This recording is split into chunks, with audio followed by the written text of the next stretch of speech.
Salut à tous, c'est Inspecteur Gadget. On se retrouve pour une nouvelle vidéo. Cette fois-ci, encore du PVP, du 5v5. On a une petite compo sympa. Quelque chose de pas mal. On joue Zobal, Elio, donc moi. Eka, Kra et Feka. Donc on est contre Sram, Yop, un autre Elio, un Xel et un Sadi. Donc ça promet, c'est du beau combat. On va voir ce que ça va donner. Il y a de bonnes raises globalement. Le Sadi qui a mis les raises haut, moi qui joue en mode full haut, c'est pas super sympa. Ça. Donc le Zobal qui plastron, c'est parti. Très bon tour du Zobal. Bon, je précise que je commente en différé, c'est-à-dire que j'ai pas pu commenter en live, désolé. Mais parce que j'avais un petit bug micro sur le moment. Donc je vous fais ça en différé, je vous poste ça assez rapidement malgré tout. Voilà, donc le SRAM qui érode en zone, qui vole de la force, qui se booste pas mal. Donc là c'est mon tour de jeu, je vais me placer pour taper le Yop, pour taper le Yop, puisque le Sadi a quand même de bonnes raises haut, donc pourquoi pas le Yop. Voilà, donc je m'éloigne du combat, c'est ça qui est plutôt sympa avec Elio, on s'éloigne un petit peu de la zone, je ferme mes portails. Un petit moins 1100, c'est pas mal du tout. Le Yop qui prend cher dès le début. Voilà, donc on est quand même sur une map pas super pour Elio, parce que c'est pas une map à grande PO. C'est quand même une grosse map bourrin, de par où on a commencé. C'est-à-dire qu'on a commencé quand même relativement proche des ennemis, même au corps à corps des ennemis. Alors, qu'est-ce qu'il va nous faire là? La zone réflexe probablement, et voilà, les réflexes qui partent. Double érosion, double dégâts, donc là ça fait très mal. Très bon tour de jeu de l'Eka. Voilà, donc l'autre Elio qui est haut.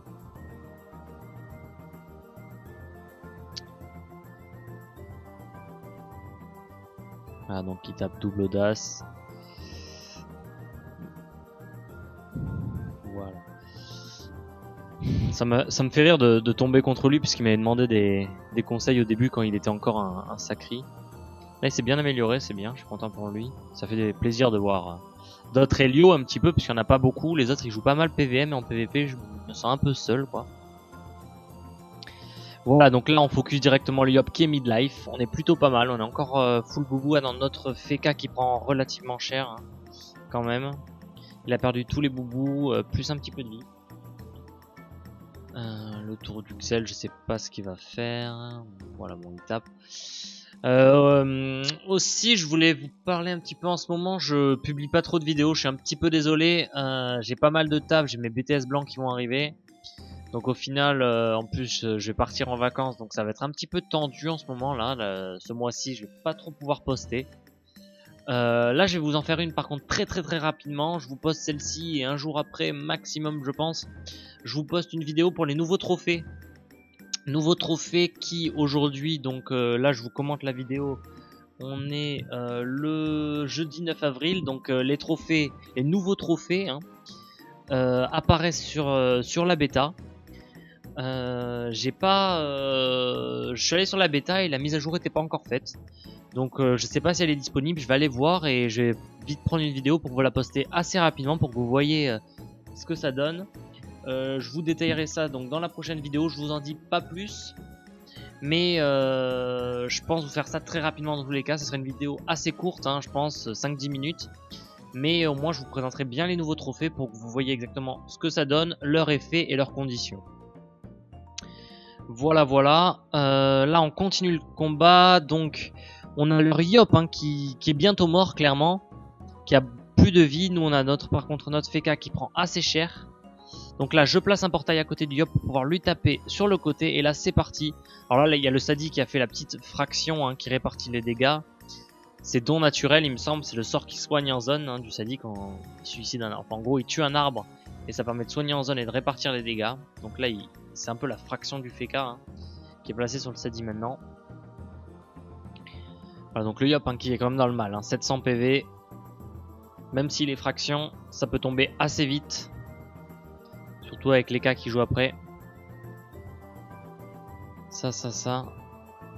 Là j'attends de voir aussi, je sais pas ce que vous en pensez, les nouvelles mises à jour là, parce que ça fait un petit moment qu'on n'a pas eu énormément de contenu. Là on a les nouveaux trophées, mais là j'aimerais bien un petit peu de contenu. Là on parle beaucoup en ce moment, je sais pas si... Enfin en tout cas sur Hagrid, sur mon serveur, on parle énormément de la mage Dofus turquoise. Elle devrait arriver bientôt, hein. Enfin c'est un petit peu les spéculations actuelles. Je pense pas que ça soit de suite pour ma part, on verra. Hein, là, je parle de l'obtention du Dofus turquoise donc par quête, avec le plus 20 automatique. Il y a beaucoup de gens qui vendent leur tutu actuellement. Je sais pas si la rumeur il faut la prendre au sérieux ou pas. En tout cas ce qui est sûr c'est que c'est une mage qui va arriver. Ça c'est sûr, cette année je pense aussi. Donc c'est très probable. Donc à voir ce que ça va donner. Je sais pas du tout pour quand c'est. Ainsi que les refontes. Les prochaines refontes, hein, je vous l'ai déjà dit mais je vous le répète, qui sont Sakri, Ossa et Eni et leur Yop qui meurt. Voilà, leur Yop qui meurt avec les Dopu, donc une bonne chose. On se retrouve en situation de 5v4, on est plutôt bien là, on est plutôt bien. On était parti, donc là on est... Ah oui voilà, c'est ça, on est devant le donjon Glour. Hein. Même devant le... Oui, vraiment le donjon, après le chemin, c'est-à-dire qu'on n'est pas devant la ruche, on est vraiment devant le donjon, devant le PNJ, et voilà, on voulait choper leur prisme, leur vulner la zone, donc c'est parti. Voilà, le Xel qui tape du Rox. Alors ça, j'adore hein, la nouvelle, enfin j'adore. J'aime beaucoup là, ce qu'ils ont fait sur les Xel, c'est-à-dire qu'ils ont peut-être débuff le synchro, enfin ça avait beaucoup plus de temps à être boosté, mais par contre c'est vrai que le Rox du téléfrag, c'est vraiment énorme, hein. Un Xel full terre, il fait du 1200, enfin j'ai vu des Xel taper 1200 avec, je crois que c'est rayon obscur ou frappe du Xel, enfin je sais pas, leur sort terre qui tape fort. Excusez-moi, j'ai pas vu ce que c'était, je me rappelle plus. Mais en tout cas dans les tags téléfrag, je crois que ça double les dégâts et j'ai déjà vu des 1200 ou des choses comme ça, et c'est quand même énorme. Donc ça fait vraiment des tours de jeu plutôt sympa, hein, clairement. Donc le Xel qui malgré tout, peut-être que directement il va pas avoir un Rox énorme, mais par contre en termes de Rox possible, de Rox potentiel, surtout avec Téléfrag, ça peut avoir un Rox énorme Xel. Hein. Je pense que de toute façon c'est une classe qui demande beaucoup de gameplay, mais quand là c'est quand même une très bonne classe. Après je pense que c'est un gameplay qui peut peut-être être lassant, je sais pas du tout, puisque je vois pas énormément de Xel, enfin en tout cas sur Hagrid, de Xel de Xel PVP ou de Xel vraiment investis dans leur classe, c'est dommage. Bon. Voilà, donc toujours hein, le SRAM qui érode à mort, clairement. Là on prend pas mal cher en érosion puisqu'on a quand même le prisme et le SRAM qui érode. Hein. Moi je suis toujours full life, donc là du coup on va partir. Ce que je vais faire, c'est qu'en fait je vais placer les cas clairement pour qu'ils puissent taper donc le Sadi. Voilà, hop, la brimade et les portails qui sont parfaitement placés pour les cas. Les cas qui jouent directement après moi, hein, comme vous le voyez, puisqu'on a tué Eliop. Et donc là, ça va permettre, donc justement, ça permet un combo plutôt sympa. Eka Elio, et vous allez voir le Rox de l'Eka, voilà, les bluffs. Donc là, c'est sur du 45% haut, hein, les dégâts, c'est quand même énorme. Voilà, donc 45% haut, c'est dommage, on n'a pas eu le double G R, sinon on l'aurait tombé. Mais ça fait quand même un énorme Rox. J'avais commencé des vidéos combo qu'il faut que je continue, hein. Mais comme je vous l'ai dit en ce moment c'est un peu chaud pour moi les vidéos, j'essaie de faire ça dès que j'ai du temps. Là je vous en fais 2 très vite pour essayer de compenser, mais je pense que je vais pas vous en faire après pendant 2 semaines, voire peut-être plus, donc excusez-moi d'avance, c'est pour ça que je vous en poste 2 assez rapidement. Donc le Sadi qui tombe toujours pas, le crack qui se fait mal mener aussi, hein, ainsi que notre Feka. Voilà, donc on essaie de tuer le Sadi quand même aussi assez vite, puisque c'est une classe qui est clairement très néfaste en 5v5. Quand on l'a contre soi un Sadi, c'est vraiment pas positif, dans le sens où maintenant les Sadi, que ce soit avec la folle, ça permet un Rox énorme, du retrait PA, du retrait PM, ça permet du soin. Regardez, il a sauvé, enfin il a garanti un tour de plus pour le Yop tout à l'heure avec la fraction. Donc c'est vrai que Sadi maintenant c'est une classe qui est quand même plutôt pas mal du tout. Voilà, donc le Feka qui se place, qui va taper à travers portail, qui va finir le Sadi. Voilà, donc on est en situation toujours de 5. On est 5v3, donc on est plutôt bien là. Plutôt pas mal du tout. Voilà, donc les attaques naturelles. barricade, il vole de l'intel, ça c'est plutôt pas mal. Voilà, donc le Zozo. Allez Nerox, vends-nous du rêve.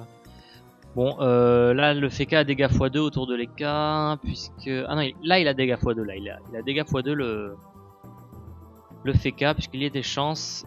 Et je pense que ça... Et voilà, bah, le coup de cac sur dégâts x2, forcément, s'il a fait du 2300 le SRAM, donc ouais. Voilà, donc là c'est le SRAM qui se place plutôt mal, hein. Clairement au cac du portail, j'ai plus qu'à placer un portail pour pouvoir le taper. Voilà, je l'ai placé là exprès pour que les cannes soient pas trop loin, et là les dégâts qui fusent, hein. Voilà, hop là, on repart. Voilà, très bien, une petite thérapie. Voilà, donc quand même, hein, il s'est mal placé le SRAM, dommage, le Doppel qui pousse, mais c'est pas grave, qui rattire. C'est ça aussi un avantage du Doppel Helio, c'est-à-dire que quand l'ennemi est dans l'état portail, il joue pas mal avec des... Enfin, il joue uniquement presque qu'avec des sorts qui ont un effet secondaire. Donc forcément, dès que l'ennemi est dans un état portail, le Doppel, il va être très très utile, il va pousser, etc. Voilà, le tout rien qui part, hein, voilà, à 1000 et quelques sur le cadran. Donc c'est plutôt sympa, surtout qu'il était no boost, hein, les cas. Alors, leur Helio, qu'est-ce qu'il va faire? Voilà, il continue à taper le Kra.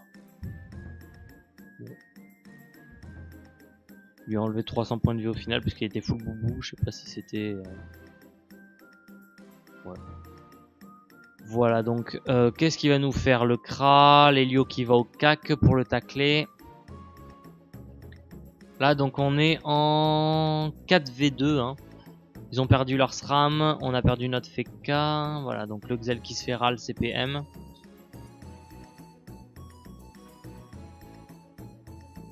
Le Xel qui est plutôt dans le mal, 1500 PV. Voilà.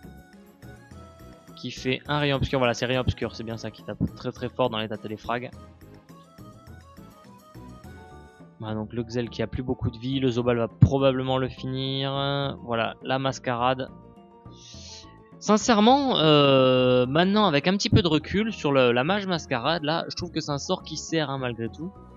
On peut penser ce qu'on veut, mais c'est un sort qui peut être très très utile, parce que pour 3 PA, le nombre de fois qu'avec le Zozo qui est là, d'ailleurs Nerox, bon, je replace mes portails là, hein, tout simplement, pour pouvoir taper. Voilà, et c'est parti, les afflictions. En fait, c'est vrai que la mascarade, c'est vraiment un sort maintenant, je trouve plutôt pas mal du tout, parce que ça permet quand même de sauver des situations, parce que il va pouvoir justement tuer l'ennemi grâce à la mascarade. Ça permet de faire beaucoup plus de dégâts grâce à 3 PA dans certaines situations, et moi, sincèrement, je trouve ça pas mal. En PVM, c'est sûr que c'est moins utile, mais en PVP, ça se vaut, et même des fois, c'est quand même bien mieux. Voilà, donc les cas qui meurent, on est en 3v1. Bon là c'est clairement fini pour eux, hein. C'est clairement fini. L'Helio qui a 1000 PV, le Kra qui va lui faire un petit peu de dégâts. Voilà, il se place en ligne, sûrement les persécutrices, voilà, double persécutrice. Et le Zozo qui va finir. Le Kra qui se fait prise med. Voilà, coup de cac.